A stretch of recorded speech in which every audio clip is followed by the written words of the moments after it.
Bem, pessoal, como a gente já estava falando na outra aula, a gente viu sobre o governo de Juscelino Kubitschek, a gente viu o governo de Jânio Quadros, que foi marcado pela bipolaridade do Brasil, a gente viu o governo de Getúlio Vargas, que infelizmente foi um presidente que se suicidou depois do segundo mandato, por conta do que o Brasil estava enfrentando e por medo também do que ele poderia enfrentar junto com o Brasil. Junto com o Brasil, assim, sobre o que ele poderia ser culpado pelo que o Brasil estava acontecendo. Foi um dos presidentes mais importantes, junto com Juscelino Kubitschek, porque implementou a industrialização brasileira.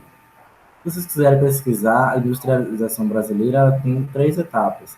Isso é muito cobrado em Enem, mas as três etapas do Brasil, as quatro etapas, perdão, quatro etapas de uma industrialização, ela tem livros que vocês podem encontrar três e tem livros que vocês podem encontrar quatro. Depende muito da fonte de pesquisa de vocês.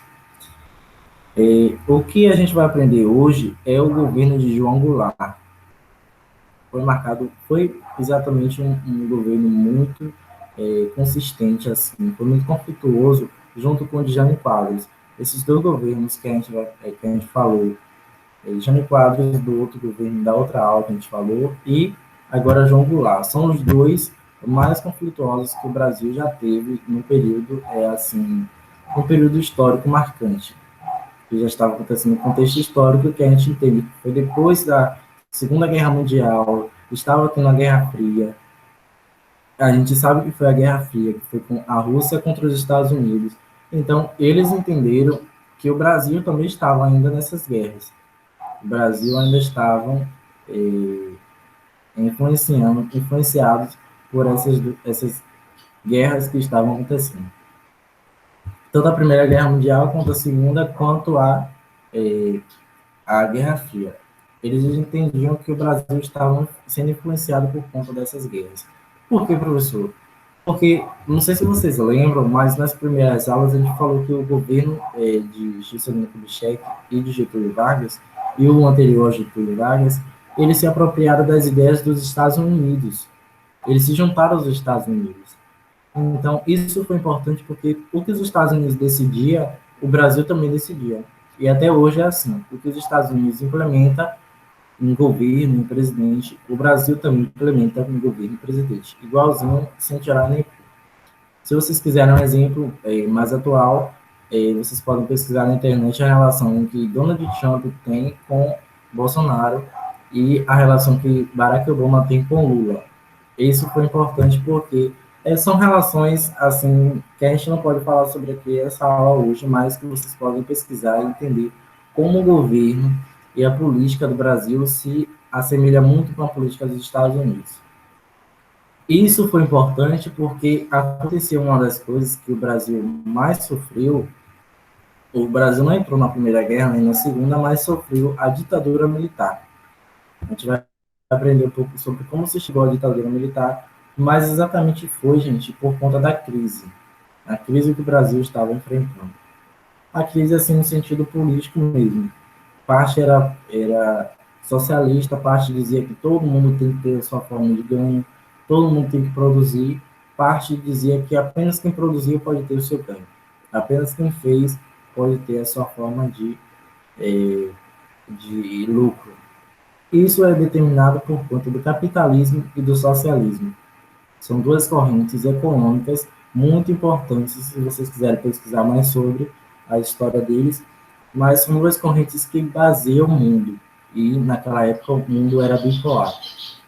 Naquela época o mundo era bipolar porque parte era socialista, parte era capitalista. Mas estavam com medo, tanto o socialismo quanto o capitalismo estava com medo de uma nova ascensão, de um novo grupo político, de um novo grupo partidário chamado comunismo. O comunismo ele prega um socialismo mais radical.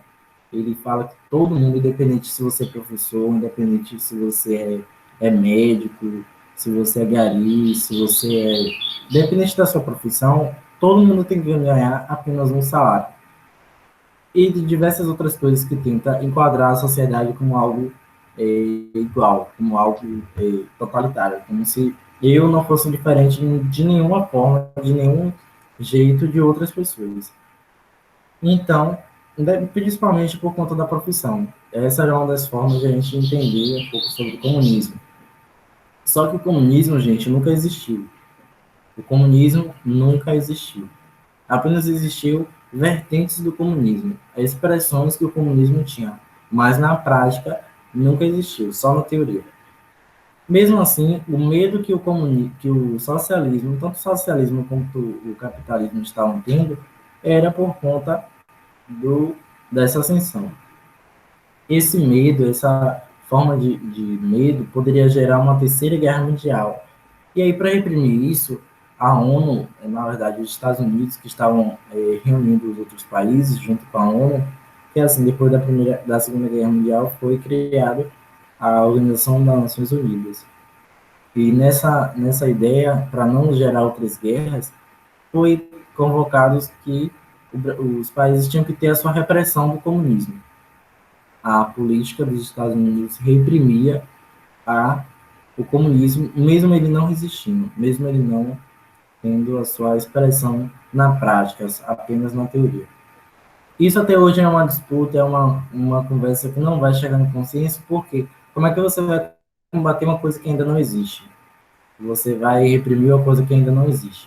E por que você vai rebater uma coisa que não existe?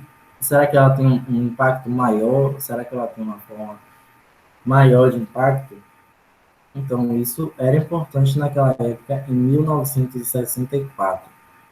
Brasília já estava formada, Brasília já estava agindo como a capital do Brasil como país.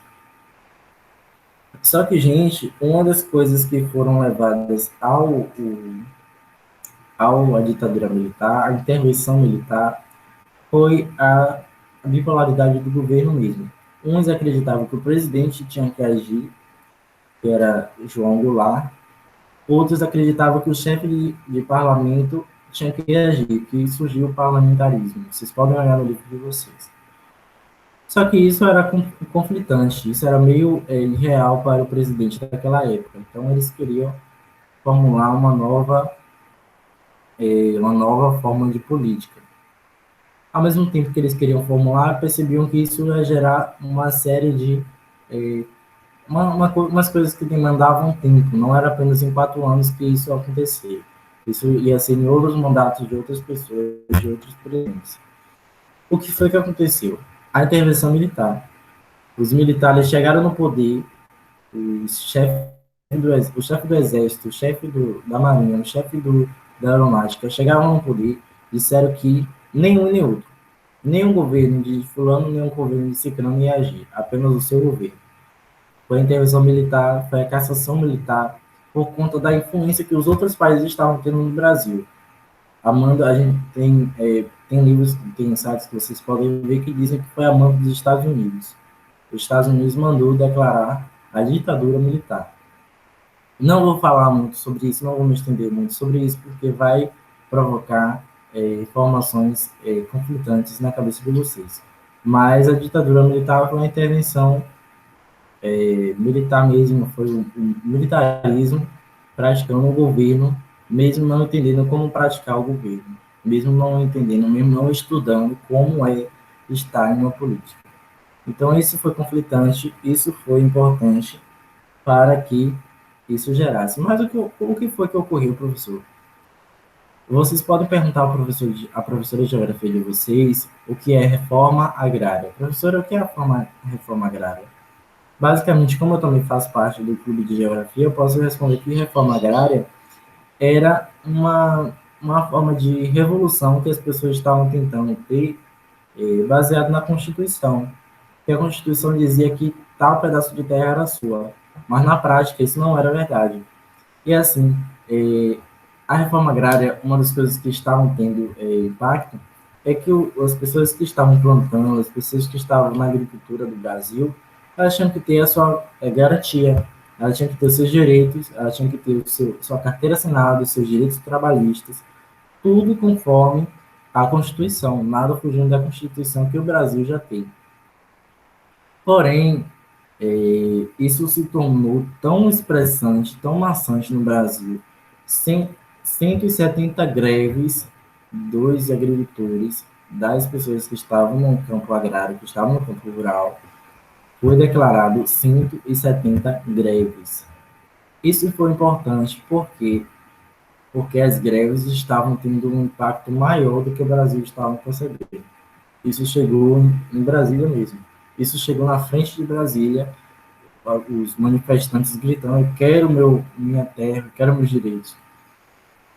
Só que isso estava tão maçante, mas tão conflitante, que aí a ditadura teve que intervir para não gerar uma polêmica maior, não gerar morte, não gerar nada. Só que gerou morte de outro sentido, né, gente? A ditadura militar teve que intervir por conta dessa reforma agrária, por conta do movimento sem terra e por conta das populações que estavam pedindo os direitos que eram de lei. Se estavam na lei que eu tenho direito, por que não na prática tem que ter? Mas a intervenção militar veio por conta disso, por conta do movimento sem terra. Essa foi a aula de hoje. Na próxima aula vocês podem me perguntar sobre o que exatamente vocês têm dúvida. Qualquer dúvida também, vocês podem perguntar para a professora de geografia de vocês, ou então chegar no WhatsApp, tá bom? Essa foi a aula de hoje, qualquer dúvida que vocês tiverem. A página da atividade está na página 458. Caso vocês tenham dúvida, podem fazer com o colega, então, perguntar o livro, a direção.